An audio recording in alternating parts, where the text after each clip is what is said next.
बिस्मिल्लाहिर्रहमानिर्रहीम। अस्सलामुअलैकुम। मैं Zafar Iqbal CC secondary school Kotardu से। लास्ट टाइम हमने जो 8th क्लास की साइंस से लेक्चर लिया था वो थर्मल एक्सपेंशन और थर्मल एक्सपेंशन के एप्लीकेशंस थी, यानी उसके हमारी रोज़मर्रा ज़िंदगी में इस्तेमालात थे। आज हम थर्मल एक्सपेंशन और थर्मल कंट्रैक्शन का यूज़ पढ़ रहे हैं। मज़ीद नंबर 1 हम उसको पढ़ते हैं थर्मामीटर के अंदर। थर्मामीटर क्या होता है?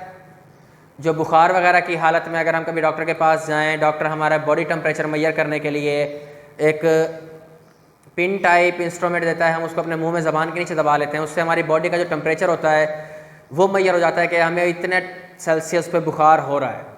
उसको हम टेम्परेचर थर्मामीटर बोलते हैं। तो थर्मामीटर की सबसे पहले सवाल क्या आएगा कि define thermometer, right it's working.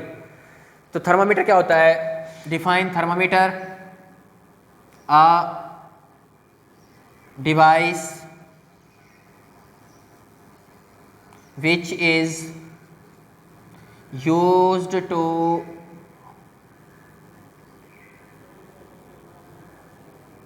measure the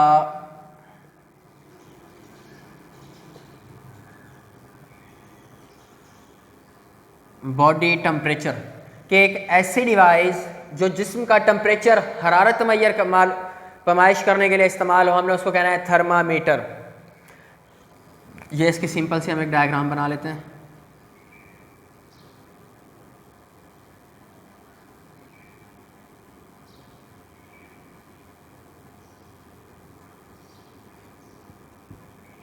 इस किस्म का होता है, इसकी स्ट्रिप को हम बल्ब बोलते हैं।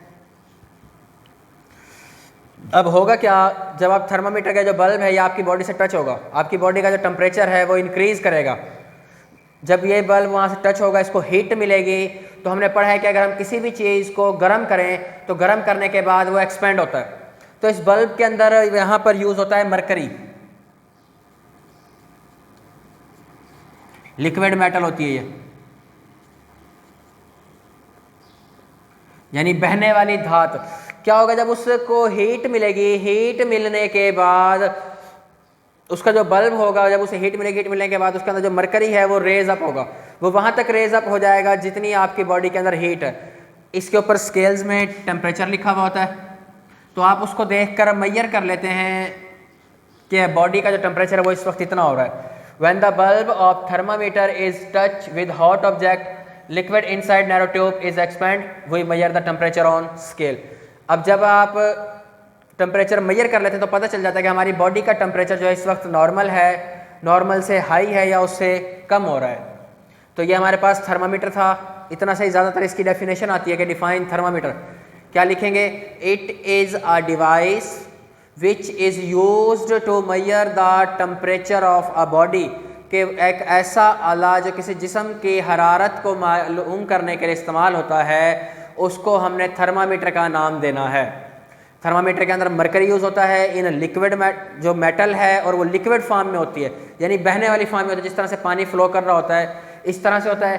वर्किंग में क्या लिखोगे कि when the bulb of thermometer is touch with hot object, liquid inside narrow tube is expand, we measure the temperature.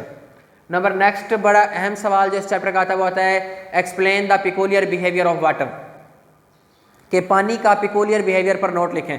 अच्छा, अब हमने चैप्टर के अंदर पढ़ा है कि जब हम किसी चीज़ को गर्म करते हैं, गर्म करने के बाद वो एक्सपेंड होती है, यानी उसका साइज़ क्या होता है? बढ़ जाता है, उसका वॉल्यूम इंक्रीज़ हो जाता है। लेकिन पानी के केस में ये नहीं है।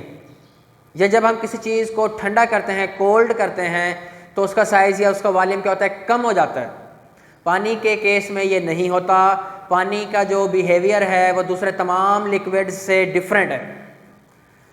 The behaviour of water is different from the other liquid. अब वो है कैसे कि जब हम पानी को गर्म करेंगे, असूलन क्या होना चाहिए था कि जब हम किसी भी चीज़ को गर्म करते हैं उसने एक्सपेंड होना है, लेकिन पानी जब गर्म होता है तो वो एक्सपेंड नहीं होता। एक्सपेंड होने की बजाय वो कंट्रैक्ट होता है, यानी सिकुड़ जाता है। या जब हम पानी को ठंडा करें तो उसने क्या होना चाहिए? उसको सिकुड़ना चाहिए या उसको कंट्रैक्ट होना चाहिए, लेकिन पानी ऐसा नहीं करता। पानी फैलना शुरू हो जाता है, वो एक्सपेंड हो जाता है।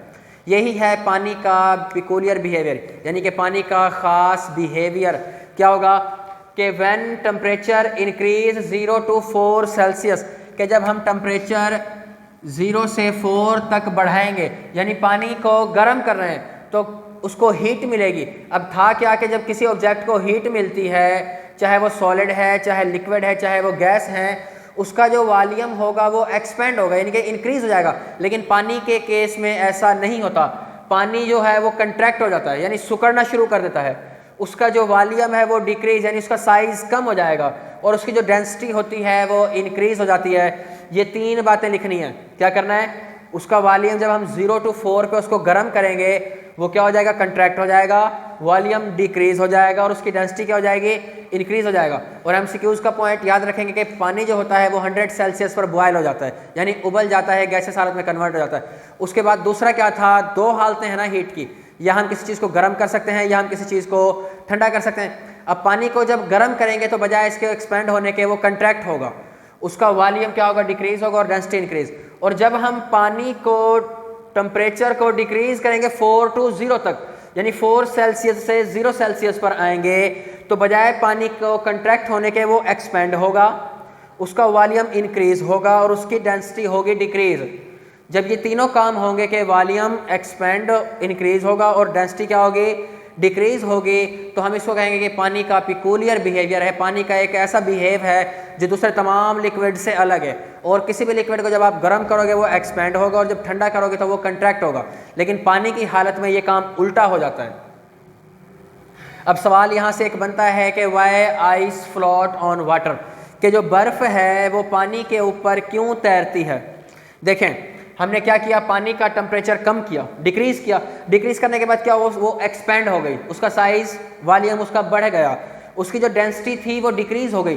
तो याद रखिएगा, हर वो चीज़ जिसकी डेंसिटी पानी की डेंसिटी से कम होती है वो पानी पर तैरती है, जिसकी डेंसिटी पानी की डेंसिटी से ज़्यादा होती है वो चीज़ पानी में डूब जाती है। अब जब पानी का टेम्परेचर हमने कम किया, वो एक्सपेंड हुई, उसका वॉल्यूम बढ़ा, उसकी डेंसिटी डिक्रीज हो गई, तो वो आइस में कन्वर्ट हो जाती है। अगर आप फ्रीज़र में देखें, पानी रखें किसी खुले बर्तन में, फ्रीज़र क्या करता है, उस पानी का टेम्परेचर कम करते करते इतना कम कर देता है कि वो जो पानी है वो आइस में कन्वर्ट हो जाता है। और जो बर्फ़, जब वो पानी ठंडा होगा उसका क्या होगा, वॉल्यूम बढ़ जाएगा और डेंसिटी डिक्रीज हो जाएगी। जब डेंसिटी उसकी डिक्रीज होगी तो जो पानी की डेंसिटी से है वो कम हो जाएगी। तो हम कह सकते हैं कि due to the peculiar behaviour of water, when water freeze it expand and density is becomes less than the water, so ice float on water and aquatic life survives. तो इसी प्रॉपर्टी की मदद से जितने भी समंदरी या पॉन्ड्स या लेक्स के अंदर आबी मखलूक होते हैं, जैसे मछलियाँ हो गई या टर्टस हो गए, या फिर आपके बड़े मगरमच्छ हो गए, बड़ी मछलियाँ हो गई, या और जो आबी मखलूक़ात हैं, वो तमाम की तमाम पानी की सरफेस के नीचे ज़िंदा रह सकती हैं, क्योंकि जो आइस होती है उसकी डेंसिटी कम हो जाती है, वो पानी के ऊपर फ्लोट करती है। जब पानी के ऊपर तैरती है तो नीचे वाली सरफेस में पानी मौजूद रहता है और तमाम की तमाम चीज़ें वहाँ पर सर्वाइव कर लेती हैं। ये हमारा आज का लेक्चर था। इसमें ये शॉर्ट क्वेश्चन और ये पिकुलियर बिहेवियर ऑफ वाटर का लॉन्ग क्वेश्चन मोस्ट इंपॉर्टेंट है आपके इस चैप्टर से। आपने इनको अच्छी तरह से तैयार करना है और अच्छे से प्रैक्टिस करनी है और इसका होमवर्क करना है। Thank you.